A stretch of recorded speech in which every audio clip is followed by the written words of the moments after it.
Welcome to the 13th episode of Subscriber Showcase, the series where you get to show your creations to the rest of the community. So without further ado, let's get into lucky number 13 and see what everyone has made. Hi, I'm Matt and you're watching Model Minutes. So the first submissions come from Aiden, and he's 20 and has been modelling for about 10 years. He says that he can't afford an airbrush and he hasn't got the money to start weathering, but he will get there eventually.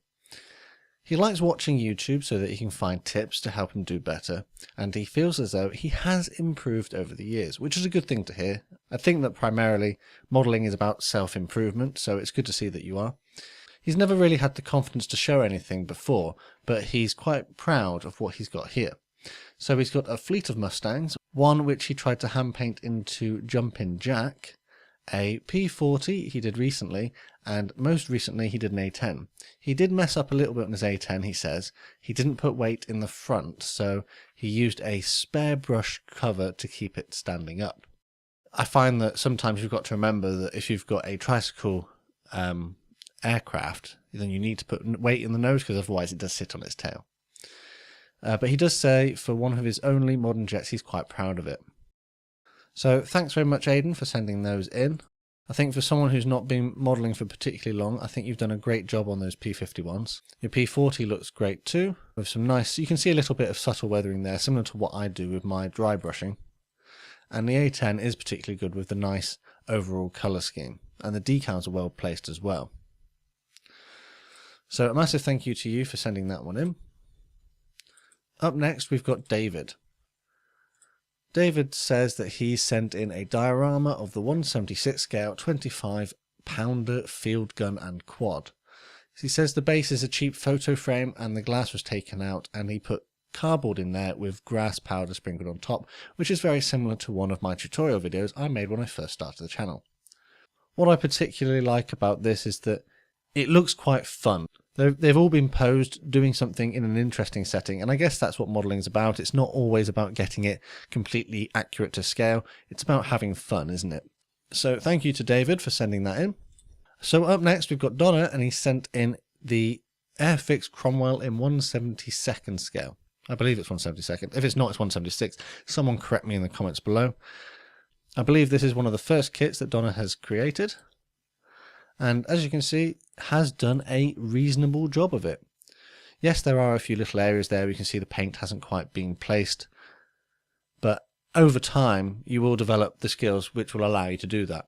You might find it easier to paint things such as the tracks and the wheels separately, but overall, for one of the earlier starts, it's not a bad kit, so well done, Donna, and thank you for sending that in. Up next we've got Emile, and he sent in a King Tiger. He says it's the very first tank kit that he has managed to complete. It went together very well, it didn't have any fit issues, and no filler was required. He's painted it in a simple and sort of fictional paint scheme.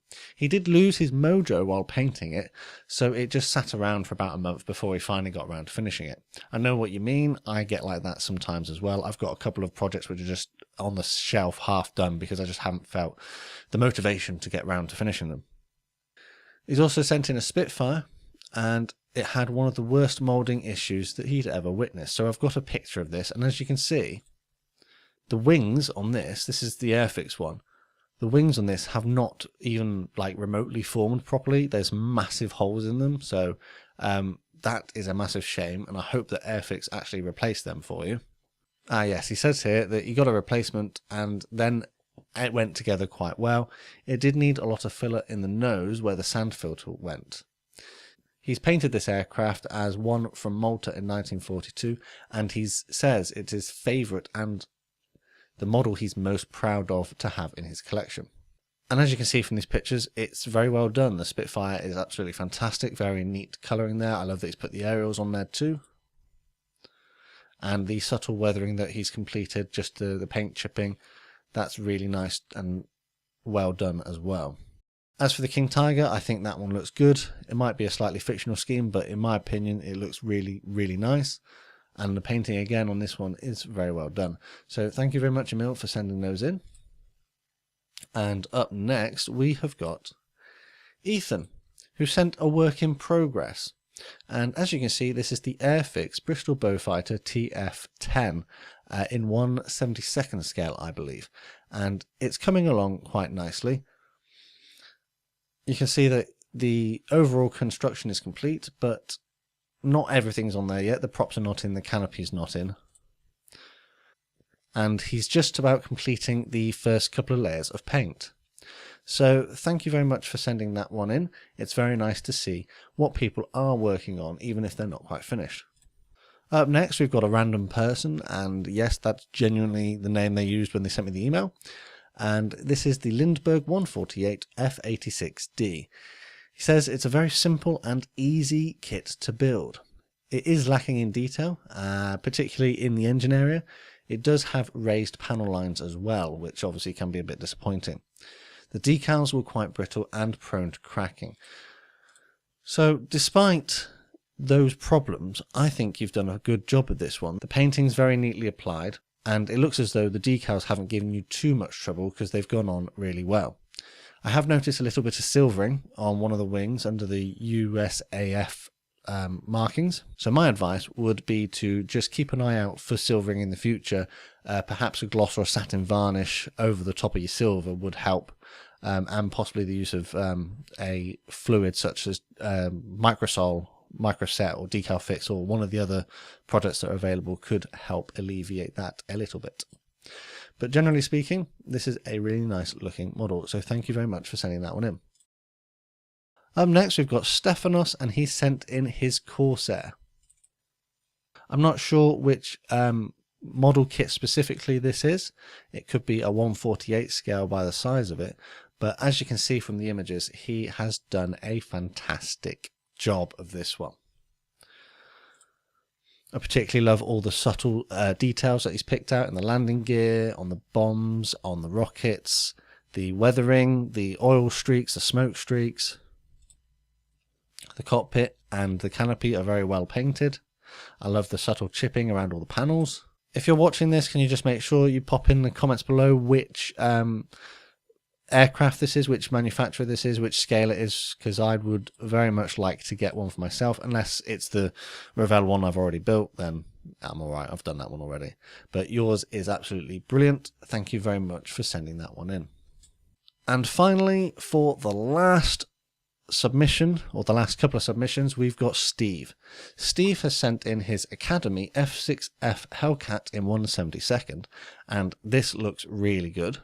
I particularly like the gloss varnish on there. I'm not entirely sure that the gloss is a accurate representation of a real paint scheme, but I think it looks good, and hey, if that's what you want to do, then by all means do it. I won't judge you for having fun building your models, because I certainly like to build my models my way, and if I want it to have a gloss finish, it'll have a gloss finish.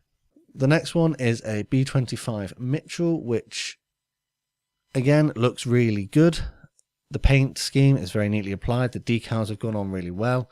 The only thing that maybe you could work on in the future on this one is just to pick out the canopy frames, because I've noticed you didn't paint them, but generally this looks to be a really well done model, and this one's from Revell and is 1/72nd scale.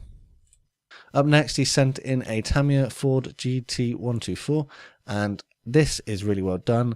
The paint is really well applied. You can see that he's not made any errors around the wheels or anywhere like that. This is a fantastic looking kit. And then finally, he's also sent in a Tamiya M41 Walker Bulldog in 1/35th scale.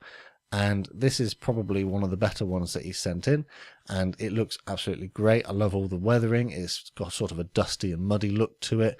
It's almost got elements of shading in there as well. The paint isn't the same color all the way through, and it's absolutely brilliant. So thank you very much, Steve, for sending those 4 in, and certainly a massive thank you to everyone who sent something in so far.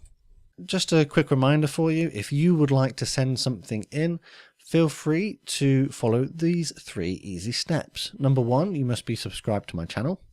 Number 2, email your high quality pictures, video, text or audio of your work to modelminutes@hotmail.com, but please make sure you give me information about the actual model. I know quite a lot about modelling, but I don't know if I can identify every single specific model, so please make sure you put in as much information as you can, because it's very difficult to talk about something if I don't know what it is. And number 3, wait for the video featuring your work to go live. The only thing I'd say with that is I have recently been absolutely swamped with submissions, which is great. I love it. I love seeing your work, but it does mean that it does take a little bit of a while to get around to making the videos. So if you didn't see it this time, you might see it in the next video or a couple of videos time. Finally, honourable shout out to my patrons over on Patreon. Currently, at the moment, I have 7 patrons, and a massive thank you to you for this invaluable support that you give the channel, and you allow it to continue to keep producing content. To find out more about what becoming a patron means and the perks it gets you, such as early exclusive access to extra content and videos, check out the links in the description. Finally, all that's left to say is thanks for watching, and I'll see you all on the workbench again next time.